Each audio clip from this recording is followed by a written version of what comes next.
Welcome to our exploration of the biomechanics of human skeletal muscle. In this video, we'll dive into how muscles generate force, power, and endurance, and why understanding these concepts is crucial for anyone interested in movement science, sports, or rehabilitation.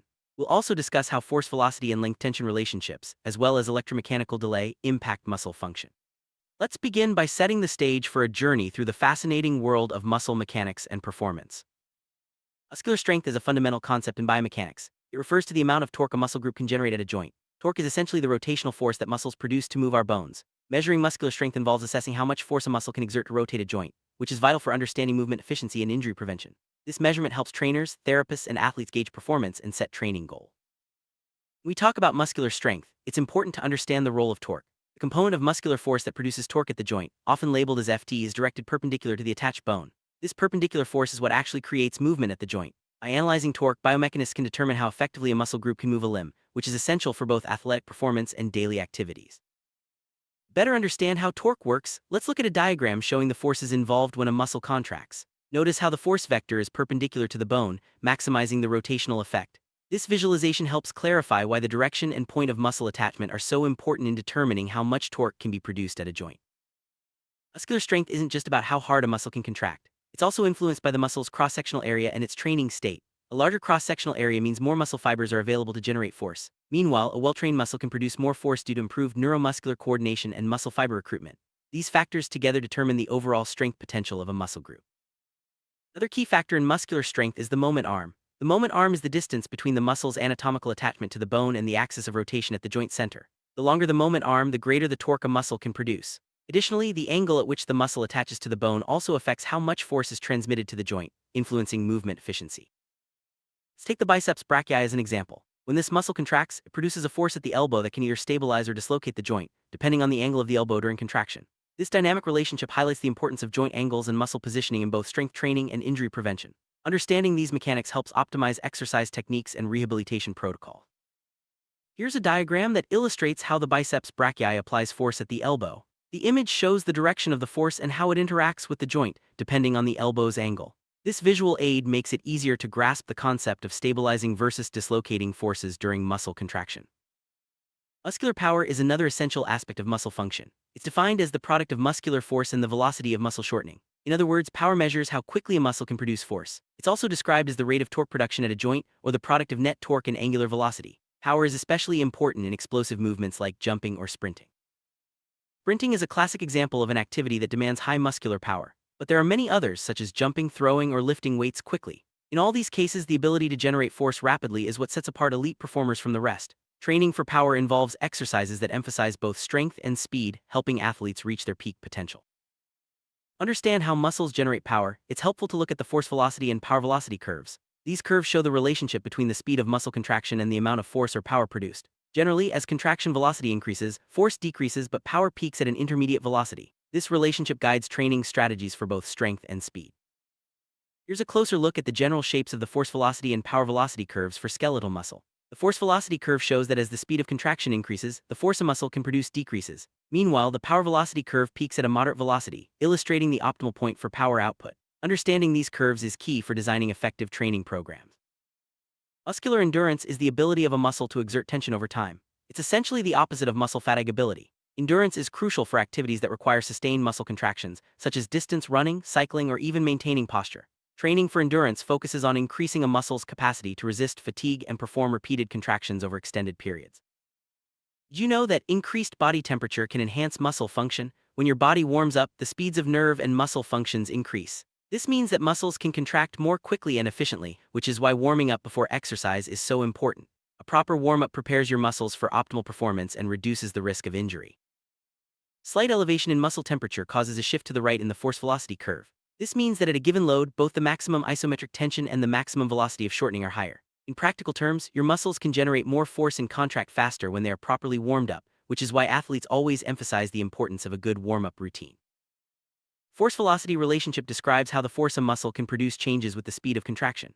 At slower speeds, muscles can generate more force, while at higher speeds, the force output drops. This principle is fundamental in understanding why heavy lifting is done slowly while fast movements require lighter loads. It's a key concept in both strength and conditioning programs.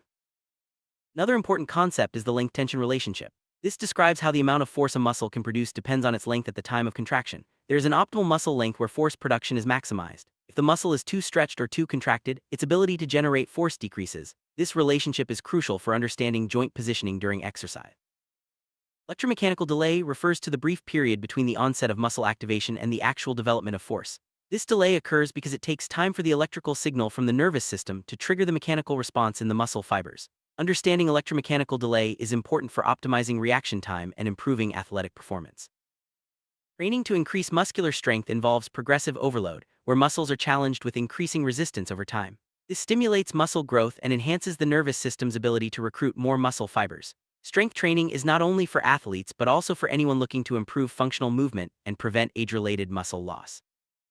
Our training focuses on exercises that combine strength and speed, such as plyometrics, Olympic lifts, and sprint drills. The goal is to improve the rate at which muscles can produce force. This type of training is especially beneficial for athletes in sports that require explosive movements, but it can also enhance overall functional performance for everyone. Endurance training involves performing exercises for longer durations with lower resistance. This improves a muscle's ability to sustain contractions and resist fatigue. Activities like distance running, cycling, and circuit training are excellent for building muscular endurance. Such training is essential for athletes and anyone who wants to improve their stamina and daily functional capacity. Muscles are made up of different fiber types, each with unique properties. Fast-twitch fibers are designed for explosive power and quick movements, while slow-twitch fibers are more suited for endurance activities. The proportion of these fibers in a muscle influences its strength, power, and endurance capabilities. Training can shift the balance to some extent, optimizing performance for specific activities. Effective muscle function depends not only on muscle size but also on neuromuscular coordination. This refers to how well the nervous system can activate and synchronize muscle fibers during movement. Improved coordination leads to greater strength and efficiency, which is why skill-based training and practice are important components of athletic development. The angle of a joint during muscle contraction significantly affects the amount of force that can be produced. Certain angles allow for optimal overlap of muscle fibers, maximizing force output. This is why exercise technique and joint positioning are so important in both training and rehabilitation settings. Muscle fatigue occurs when a muscle's ability to generate force declines over time. This can result from metabolic changes, depletion of energy stores, or accumulation of waste products. Understanding fatigue mechanisms helps in designing training programs that improve endurance and delay the onset of fatigue during prolonged activities. Biomechanics isn't just theoretical, it has real-world applications. Coaches, therapists, and athletes use biomechanical principles to optimize performance, prevent injuries, and enhance recovery. Whether you're designing a training program or rehabilitating from injury, understanding muscle mechanics is key to achieving the best results. Let's recap the main points. Muscular strength is about torque at joints, power combines force and speed, and endurance is the ability to sustain tension. Factors like muscle size, training, moment, arm, and joint angle all play roles. The force velocity and length tension relationships, as well as electromechanical delay, are fundamental to understanding muscle function. These concepts form the foundation of biomechanics and movement science. Biomechanics isn't just for athletes or scientists. Everyday activities like walking, lifting groceries, or climbing stairs all rely on the principles we've discussed. By understanding how your muscles work, you can move more efficiently, avoid injury, and improve your quality of life. Remember, small changes in movement patterns can make a big difference over time. The field of muscle biomechanics continues to evolve with advances in technology and research. New tools allow for more precise measurement of muscle function, while innovative training methods help individuals reach their full potential. Staying informed about the latest developments ensures that you can apply the best practices in training, rehabilitation, and daily movement. Thank you for joining us on this journey through the biomechanics of human skeletal muscle. We've covered how muscles generate strength, power, and endurance, and why factors like force velocity, length tension, and electromechanical delay matter. By applying these concepts, you can optimize your training, improve performance, and move with greater confidence. Keep exploring, keep moving, and remember, the science of biomechanics is always at work in your body.